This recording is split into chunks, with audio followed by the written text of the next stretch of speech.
Social మీడియాలో enter అయ్యే వాళ్ళు లేకపోతే నన్ను ఇప్పుడు చూసే వాళ్ళు ఏమంటారంటే, అన్న ఈ ట్వీట్ నువ్వు చేయడం ఏందన్నా, ప్రతిదీ కామెడీ అన్నా, నువ్వు కామెడీ చేస్తున్నావు అన్నా, పార్టీ పరువు తీస్తున్నావు అని మన వాళ్ళే కొంతమంది అంటూ ఉంటారు. అంటే ఏది ఫస్ట్ నుంచి ఫాలో అవ్వని వాళ్ళు.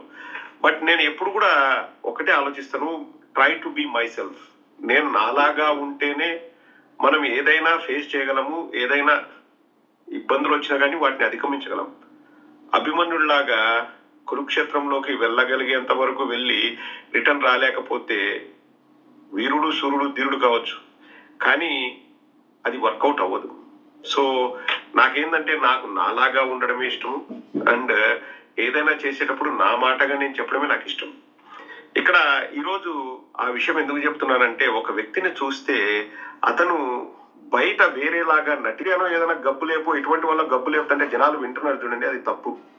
ఈరోజు సాయి ధరమ్ తేజ్ నేను ఒకటే క్వశ్చన్ అడిగా, సమాధానం చెప్పలేక తుర్రుమని పారిపోయాడు, భయపడి పారిపోయాడు. 15 సంవత్సరాల 7 నెలల అమ్మాయితో అటువంటి సీన్లు చేయిస్తారండి? సముద్రంలో బోట్ లాగేసే సముద్రంలో ఉన్నారా, సెట్టింగ్ వేసారు, అది కాదు. సెన్షువల్ గా ఇంటిమేట్ గా ఉన్న సీన్లు.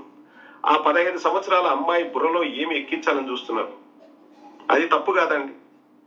Weather their parents give the consent or whether the child gives the consent, that's a different issue. ఇక్కడ మోరల్ సెన్స్ ఏమైంది, ఎథిక్స్ ఏమయ్యాయి? ఇతను తట్టుకోలేడు కదా ఎవరైనా ఏదైనా మాట్లాడితే. ఈ వ్యక్తి ఎడికెళ్ళాడు. అటువంటి గొప్ప భావాలున్న వ్యక్తి ఎగ్గుపఫులు అది ఇదని సిల్లిగా రాస్తే నాకు నిజంగా చీప్ గా అనిపించింది ఇతని మీద.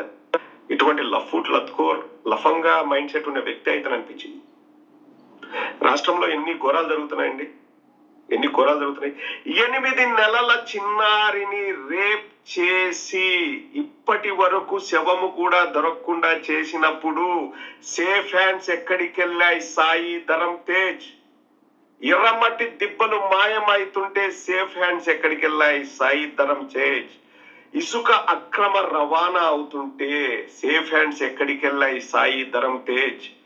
ఒక అమాయకపు వ్యక్తిని రోడ్డు మీద నరికి నరికి నరికి చంపుతుంటే ప్రజలందరూ చూస్తుండగా, చిత్రీకరిస్తుండగా సేఫ్ హ్యాండ్స్ ఎక్కడికి వెళ్ళాయి? సాయి ధరమ్ తేజ్. 6 నెలల పసి కందును రేప్ చేసినప్పుడు సేఫ్ హ్యాండ్స్ ఎక్కడికి వెళ్ళాయి? సాయి ధరమ్ తేజ్.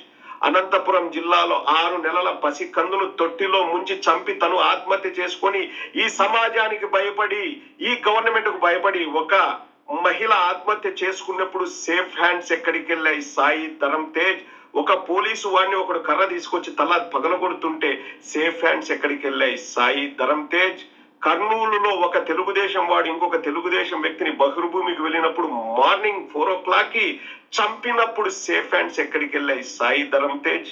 సిగ్గు లేకోకుండా అభ్యుదయ భావాలున్నాయి, ఆడపిల్లలకు నేను రక్షణగా ఉంటా అని చెప్పే ఈ సిగ్గులేని బతుకు బతికే ఈ సాయి ధరమ్ తేజ్ ఈ రోజు వచ్చేసి నేను మర్యాదగా మాట్లాడుతుంటే ఎగ్ పఫ్ల గురించి మాట్లాడతాడా? నేను దానికి ఎగ్ పఫ్లను కౌంటర్ చేస్తూ రిప్లై కూడా ఎందుకు పెట్టలేదంటే, ఈ లత్కూరగాళ్ళు ఈ చిల్లరగాళ్ళు అంతా వచ్చేసి నువ్వు భయపడ్డావు, నువ్వు ఇది చేసావు అని మాట్లాడతారని నాకు తెలుసు. ఎక్కడ కొట్టాలో తెలుసు. కాబట్టి నేను అడిగిన ప్రశ్నకు సమాధానం చెప్పలేక 15 ఏళ్ల 7 నెలల బాలికతో వాళ్ళ తమ్ముడు రొమాన్స్ చేస్తూ 10 మందికి ఏం చెప్పాలని నేను అడిగినప్పుడు సిగ్గు లేకోకుండా భయపడి పారిపోయాడు ఈ సాయి ధరమ్ తేజ్. ఎక్కడికి పోయాయి నీ సేఫ్ హ్యాండ్ సాయి ధరమ్ తేజ్? అన్నా క్యాంటీన్లలో దరిద్రమైన అపరిశుభ్రమైన నీళ్లలో ప్లేట్లను కడుగుతుంటే సేఫ్ హ్యాండ్స్ ఎక్కడికి పోయాయి? అచ్యుతాపురం సెజ్లో 17 మంది చనిపోయి పిట్టల్లా వాళ్ళ మాంసపు ముద్దలు ఎగిరి చెట్ల మీదకి పోయి పడినప్పుడు ఎక్కడికి పోయాయి సేఫ్ హ్యాండ్స్? మీ మామ పోయి కనీసం అక్కడ పోయి బాధితులు పరామర్శించిన దాఖలాలు ఉన్నాయా? చెప్పు సాయి ధరమ్ తేజ్. సిగ్గు లేకోకుండా ఈ రోజు వచ్చేసి మరీ చీప్గా అండి, చిల్లరగాడి మాదిరి వచ్చేసి ఎగ్గుపప్పులని మాట్లాడతావా? నేను ప్రూఫ్ చూపించా. అక్కడ ప్లేట్లను అపరిశుభ్రమైన నీటిలో కడగడం నేను చూపించా. నువ్వు ఎగ్ పఫ్ ప్రూఫ్లు తెచ్చి నాకు చూపిస్తావా? ఎక్కడ ఎగ్ పఫ్లు తిన్నారో నువ్వు ప్రూఫ్ చూపించగలవా? నువ్వు మొగోడు అయితే మగ పుట్టింటే. నేను ఇంకా రాజకీయాల గురించి మాట్లాడను. నేను మీడియాలో ఉన్నాను, సోషల్ మీడియాలో ఉన్నాను, రాజకీయాలు మాట్లాడను. నీకు నాకు ఓపెన్ ఛాలెంజ్. అదే అన్నా క్యాంటీన్ లో ఆ నీళ్ళని అట్లే పెట్టమని చెప్పేసి నువ్వు కరెక్ట్ అయితే నేను ఆ నీళ్లు తాగుతా, నీది తప్పైతే నువ్వు ఆ నీళ్లు తాగుతావా? నీకు దమ్ముందా సాయి ధరమ్ తేజ్? సిగ్గుండాలా మాట్లాడడానికి? ఒకటండి, వీళ్ళు ఏమనుకున్నారంటే అవతల వ్యక్తులు భయపడతారు, మనం ఏదైనా చెప్తే కౌంటర్ చేస్తే వాళ్ళు పారిపోతారు, మనది ప్రభుత్వం, దేనికైనా సిద్ధం. ఇక్కడ ఎవరు పారిపోయే వాళ్ళు, భయపడే వాళ్ళు, లేకపోతే మీ మోచేతి నీళ్లు తాగే వాళ్ళు ఎవరు లేరు.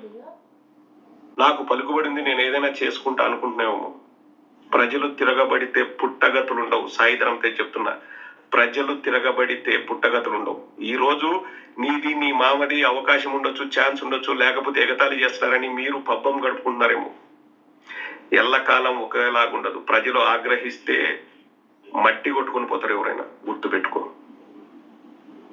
నువ్వు ఏదో మాట్లాడితే కౌంటరీ లేక భయపడి పారిపోతాం. ఒక్క ముక్కలో చెప్పాలంటే అన్నిటికీ రెడీ. మీరు ఒక్క మాట అంటే మేము 10 మాటలు అంటాం విత్ ప్రూఫ్స్. నీ దగ్గర దమ్ము ధైర్యం ఉంటే ఎగ్ పఫ్ల గురించి నువ్వు ప్రూఫ్లు పెట్టు.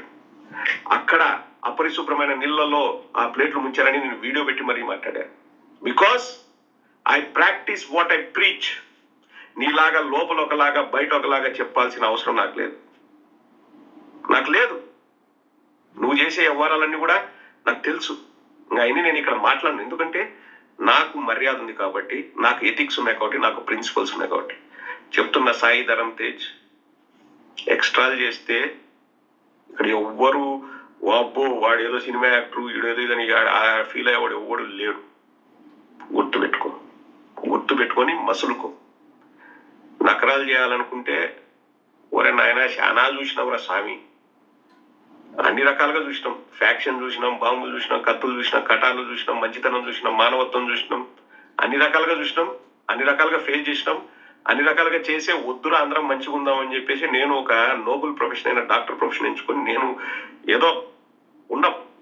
అంత మాత్రాన ఎవడికి చేత కాదు, ఎవడేం చేయలేడు అనుకుంటే మాత్రం అది మూర్ఖత్వమే. దేనికైనా రెడీ, దేనికైనా సిద్ధం.